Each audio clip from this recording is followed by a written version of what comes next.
it could be the end of public media as we know it. Congress is considering pulling back critical funding that supports stations like Boise State Public Radio.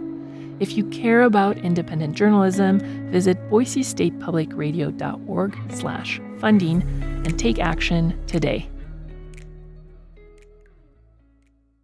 Rusty Kramer is really good at catching wolves. I've probably caught between 25 and 30 wolves over the years. And I catch, the most I've caught in a year, I think, is 5. And to be clear, wolves are really good at not getting caught. They often stick to rugged, remote terrain, and they're smart. Rusty leads the Idaho Trappers Association. In July, he'll take over as president of the National Trappers Association. So he's basically the head trapper in the country. And Rusty has spent a lifetime honing his craft. I think a lot of people end up doing whatever their father does. Just learned how to trap, looking over my dad's shoulder and riding around with him. And I just kind of fell in love with it as a kid and been doing it ever since. Trapping is what it sounds like. You set traps for animals. Steel traps that shut on an animal's leg when they step on it, snares that tighten around animals that walk through a loop, or even a big box with a trap door. You need to properly bait the trap to attract the right animal. Hide the trigger of the trap enough to fool the animal, but not too deep in the ground for it to work. And the most difficult part? You need to know where the animals are going to be in the first place. The best wolf trap in the world won't be worth anything in a place where wolves don't hang out. Once you catch an animal, I just have a 22 mag pistol and right behind the shoulder, since we are utilizing the skull, and they dispatch really easily.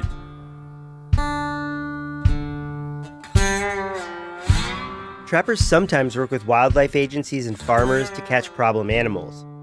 But a big part of trapping is selling furs and skulls. And that means killing the animals with the least amount of damage to either of those. And since wolf trapping was legalized in 2011, that's become the most prized fur in the West. A pristine wolf pelt can fetch $2,000. So on that count, wolves have been good for Rusty's business. Rusty says he's trapped just about every animal you can legally catch in Idaho. Bobcats, fox, beavers, you name it. Wolves are some of the toughest to trap. I don't hate wolves. I admire wolves, how far they can roam and how cunning they are and survive out there. Despite that, Rusty doesn't think wolves belong in Idaho. Not anymore. It would be cool to snap your fingers and it's back to Dances with Wolves days, where it's like, hey, it's buffalo from Ohio to Oregon and grizzlies and wolves, but there's only so many places that grizzly, wolves, buffalo can have in the 21st century because they just roam so far. They're going to get in trouble really quickly. And by get in trouble, Rusty mostly means they might eat someone's cows or sheep. He also means they might hurt farmers, like him. One thing I haven't mentioned is that Rusty also runs an alfalfa farm. It's tough to make a living on trapping alone. Since wolves have come back, he says a lot more elk are hanging out in farms like his. They trample and eat the crops. The elk end up on the farmland because they're trying to steer clear of the wolves who would like to eat them. They are a large apex predator, and they need a lot of room and a lot of ungulates, a lot of food to eat. And in my opinion, you just don't have that in Idaho anymore. The people that think that they can coexist are just in la-la land, in my opinion, because they can't exist with this much ag on the landscape. Rusty's not alone in that assessment. Ranchers, farmers, hunting guides, all kinds of people say wolves hurt their bottom line. So this week, we visit a fourth-generation ranching family living at Wolf Ground Zero. And we meet a woman who's coming up with unconventional solutions to protect both livestock and wolves. I'm Heath Drusen from Boise State Public Radio and the Idaho Capital Sun. This is Howl, the story of nature's greatest comeback, what it's meant for the West, and how it could all be undone. Episode 4, Cattle Battle.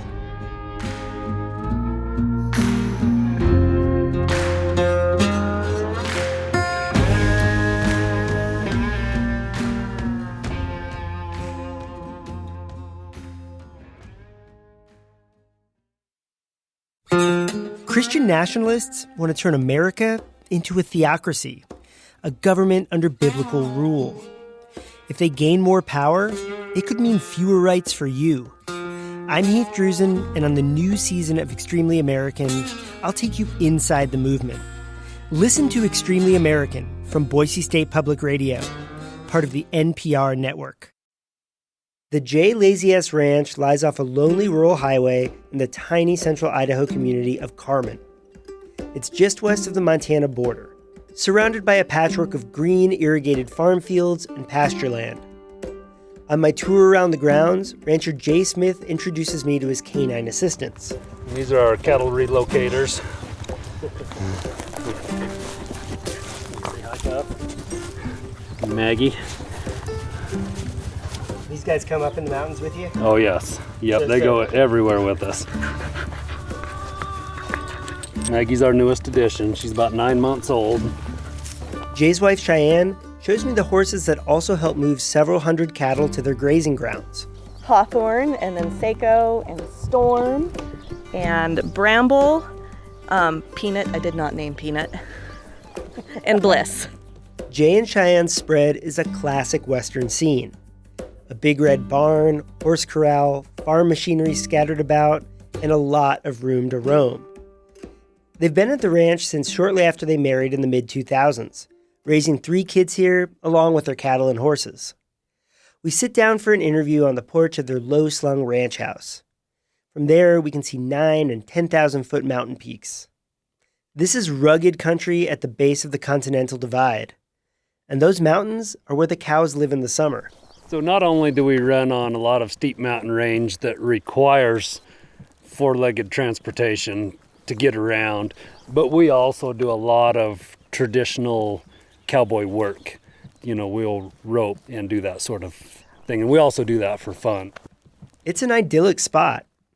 It's also just a few miles from Wolf Ground Zero, where the very first reintroduced wolves were released in 1995, and where they quickly ran into problems with cattle, what ranchers often call conflicts.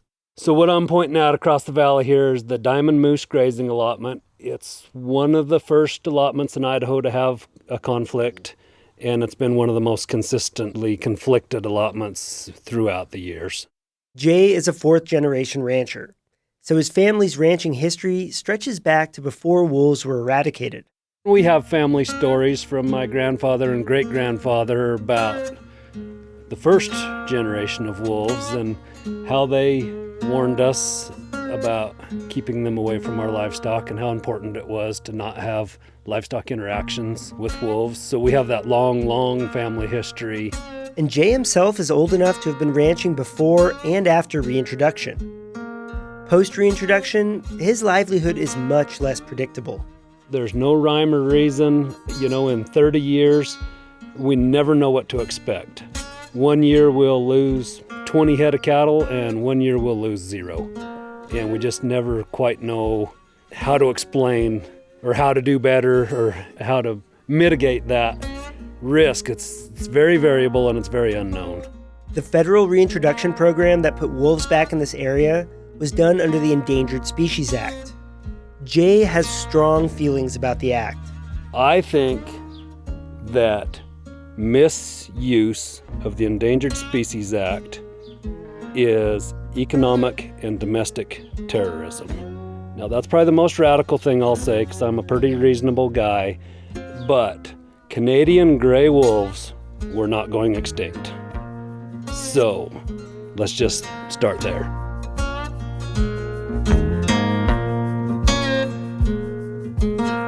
Jay says the Canadian wolves brought to Idaho are different than the native Idaho wolves. It's something I've heard a lot from wolf skeptics. Canadian wolves are bigger and more deadly. Scientists disagree, saying wolves are the same species on both sides of the border. But a lot of ranchers agree with Jay, especially about how the Endangered Species Act has been administered. So here, I'm going to pause for a minute to explain the Endangered Species Act, because it's so central to the wolf story. The act became law in 1973, part of a suite of environmental laws signed by Republican President Richard Nixon. Each of us all across this great land has a stake in maintaining and improving environmental quality, clean air and clean water, the wise use of our land, the protection of wildlife and natural beauty, parks for all to enjoy. These are part of the birthright of every American. The Endangered Species Act gave the federal government the power to designate certain species as in danger of extinction. In turn, that designation meant severe restrictions on the killing of those animals. It can also mean restrictions on other things, like trapping, grazing, or building in places where endangered species live. The act was signed on December 27, 1973. Just a few days later, one of the first animals listed under it was the wolf. It would take another 2 decades to make reintroduction a reality, but this was a huge early step toward that goal. And then, in 1994, the federal government started telling ranchers like Jay that wolves were about to come back. So we worked really hard to keep that from happening. And then when it became inevitable and we could see the writing on the wall, then we started trying to position ourselves for how to live with the inevitable. It was coming. We've been here 100 years. We're not leaving. And so now how do we make this work? You might remember Jay from the first episode of the season. He was the guy who said federal officials fed him the line that reintroduced wolves would eat elk, not cows. And I looked him in the eye and I said, are you telling me that when they're hungry, they're going to pick a smart, fast elk over a slow, dumb cow? You know, we just got fed a bunch of bull. Of course, the wolves did eat elk, but some of them also ate cows. Like Jay said, why wouldn't they? And the folks on the front lines of wolf-human conflicts are ranchers. Because wolves sometimes literally eat into their profits. Cheyenne said despite those costs, she feels like ranchers get all the bad press in the wolf discussion. The negativity and the hate towards ranchers is worse than the wolves, in my opinion. And it's because the public's been fed this fairy tale of what wolves are, and we're the bad guys in every one of those stories. Wolf advocates point out the number of livestock eaten are pretty low. And they have a point. In Idaho, Montana, and Wyoming, wolves kill several hundred domestic animals a year. To put that in perspective, at any given time, there's roughly 6 million cows and sheep in those states. But ranchers say that you can't just count the cost in dead animals. They say even sensing that wolves are around can harm livestock. And science backs that up. When animals are stressed out all the time, they get sick easier. They don't gain weight as well. They're not as healthy. That matters because the value of the Smith's cows is in their meat, and they need to fatten up to be worth more money. It's hard to get that perfectly marbled meat you pay top dollar for with scared animals. While wolves kill relatively few cows and sheep overall, they can have a big localized effect on ranchers. For example, plenty of those 6 million cows live on dairy lots, and their chances of being eaten by a wolf are nearly zero. But cows roaming the mountains are at much bigger risk. Cows like Jay and Cheyenne's. And Jay says his losses have added up during his long ranching career. We have lost over 200 head of livestock in that 20 plus years to wolves. That's quite a few for a relatively small operation. Jay and Cheyenne say in a typical year, they run less than 1,000 cattle. There are programs to compensate livestock owners for wolf kills. But many ranchers say the money doesn't cover the full cost of the losses. And there's often a high burden of proof. Jay said that proof can be elusive in rugged country like he runs it. We have been paid for 0 head ever. Because the compensation program is based on confirmed losses. And in the topography we run in, we can't find them in time. They just simply don't come home. We'll find a pile of bones. We'll find wolf scat right on top of those bones. I mean, we know what happened to them.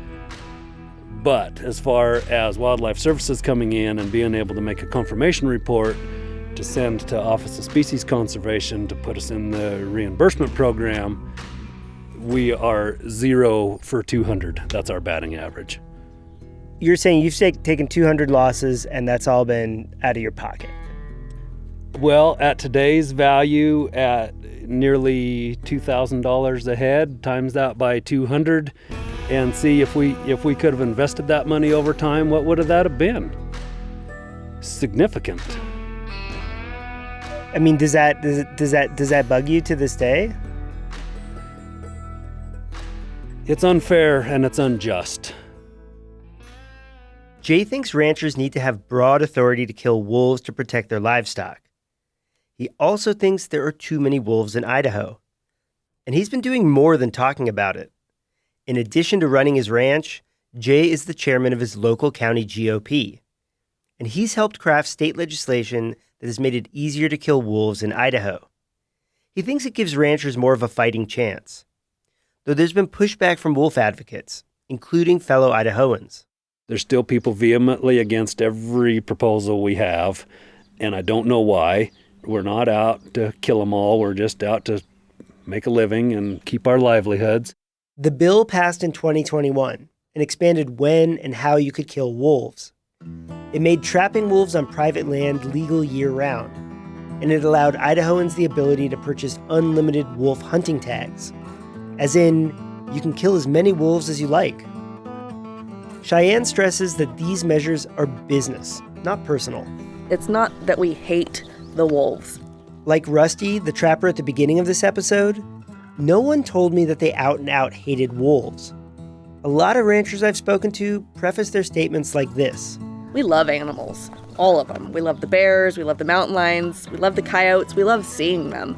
It's not being able to do everything we can to protect what's ours when we need to. To be clear, a big part of the rules Jay crafted are about killing more wolves. But Jay said it's about striking a balance, living with wolves, not eradicating them again. Wolves are here to stay, and so are we. So, to me, there's only one logical answer, and that's to get along and to make things work. How do you live with wolves and protect the livelihoods of ranchers and farmers? The next person we're going to hear from has dedicated the last 2 decades of her life to figuring that out. That's next, after the break.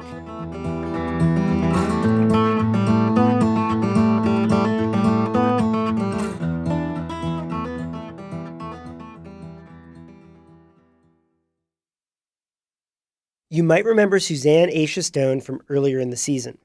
She was the wolf reintroduction intern who was ducking bullets and getting death threats back in the 90s. In the 30 years since, she's become a prominent wolf expert and advocate. I am the executive director of the International Wildlife Coexistence Network. I'm also the co-founder of Idaho's Wood River Wolf Project in Blaine County. She's dedicated her career to convincing ranchers to find ways to protect livestock without killing wolves. It started in the early 2000s in Idaho's Wood River Valley. It's an upscale mountain community that includes Sun Valley Ski Resort.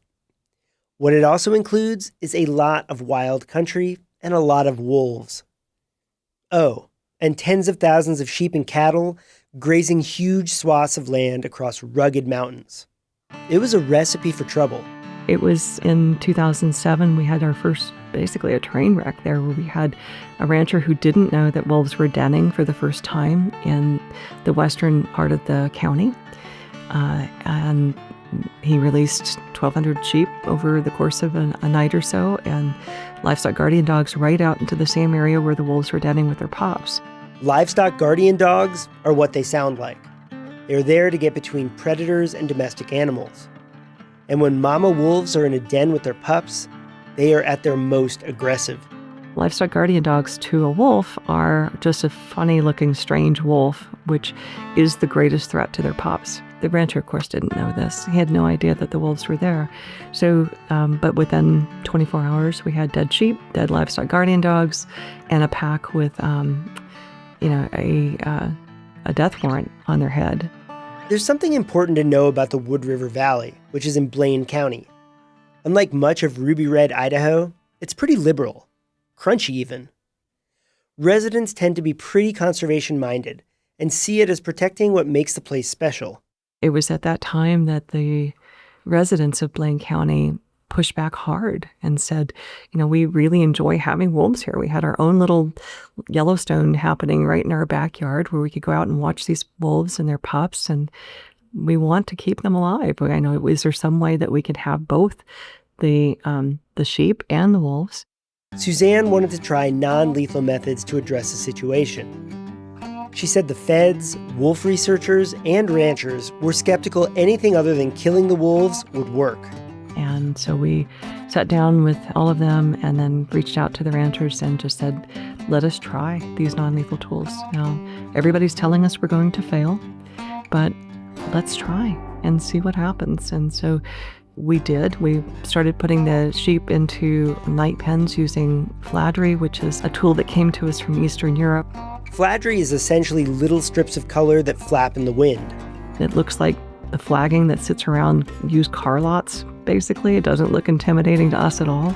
Wolves don't like it. They don't trust it. And so we were able to keep the sheep behind those fladry pens for the rest of the season without having a single other loss.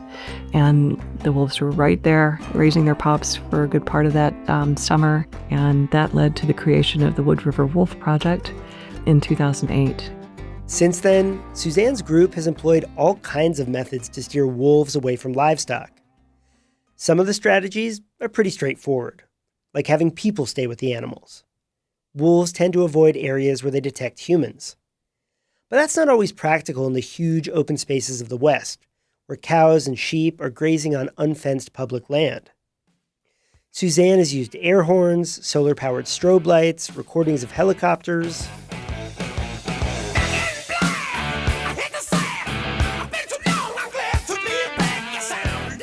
Even given ranch hands electric guitars to play at night. She says AC/DC worked well in that case. There is no one-size-fits-all solution. Each ranch is different. That means getting creative is key. I'm always teasing folks that's like, guys, come up with an idea. I don't care how crazy it sounds. If it's something that has some viability to it, let's try it. And Suzanne says a lot of wild ideas have panned out. One of the most unique things that we did was in the Eastern Oregon, we had a llama ranch there. Wolves were coming in and kind of dining off of these llamas. And they were in a place where the owner couldn't really see them when they were being bedded at night. So we set up one of those 20-foot air dancers. And then those are the things that you often see at used car lots, right? So, and then we lit it up at nighttime. So when the wolves came over the top of the hill, they saw this enormous monster up there flapping around and making all kinds of noise. And oh my gosh, they were in the next county the next day. Suzanne contends that the outcomes aren't just good for wolf lovers like her. She says the non-lethal methods are actually more effective at protecting livestock than killing wolves. And she's got the track record to back it up. We had 22,000 sheep in the project area last year, lost 0 to wolves, and we've only lost 2 wolves in the 17 years now of the project. So it's the lowest loss of livestock to wolves in any area where wolves and livestock overlap in the Western United States. Suzanne is trying to show the way forward for a world where livestock and wolves can coexist. Not without tension, of course, but with a lot less death on both sides. It takes a lot of kitchen table diplomacy with people who don't like wolves.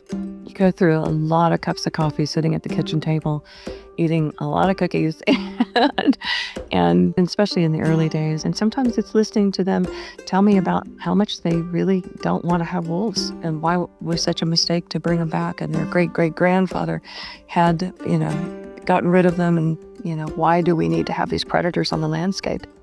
Suzanne has convinced a lot of people. But despite her success, there's an ingrained culture of killing problem animals. It's a tough mentality to shake. And perhaps the most important group of people she hasn't convinced are wildlife officials in her own state. We're so far above our wolf population target that we want to reduce the population, not just scare them away or deter them, but to reduce the population. And so that requires a treatment through lethal means. And officials want to see a lot of wolves killed. In fact, the vast majority of them in the state. Wolves are as divisive an issue as any here in the Mountain West. Now it's like people are like, they're willing to do anything to get rid of wolves or anything to protect wolves, and they don't want to talk to each other. And I don't think that's progress. And right now, the anti-wolf forces are winning. So what happens next? Some researchers and advocates say anti-wolf states are cooking the books, using faulty science that could be making it look like there are more wolves than there really are. That way, states can justify killing more of them. That approach is compounding errors instead of cross-checking to eliminate errors. The cynical part of me thinks maybe the agencies want models that don't see changes in population size because it just keeps the complaining down to a dull roar. That means that the anti-wolf crowd may already be getting their way, and that wolves may be much closer to the brink than most people think. That's next time on Howl. Howl was created by me, Heath Drusen. It was written and reported by me and Clark Corbin. Johanna Zorn edited Howl. Mixing and sound engineering by James Dawson. Make sure to check out the companion written series at idahocapitalsun.com. That's capital with an A. It's different than the podcast and well worth checking out. Music from Artlist. Additional reporting from Mary Ellen Pitney. Thanks to Sasha Woodruff, Christina Lords, Tom Michael, Julie Lucchetta, Kyle Faunensteel, Katie Kloppenberg, and Lacey Daly. Special thanks to Morgan Springer. Howl is part of the Boise State Public Radio podcast family. It's hosted in partnership with the Idaho Capital Sun, part of the state's newsroom network. Howl was edited with assistance from the editor corps of the Public Media Journalists Association, with support from the Corporation for Public Broadcasting, a private corporation funded by the American people. It was also supported by a grant from the Fund for Investigative Journalism.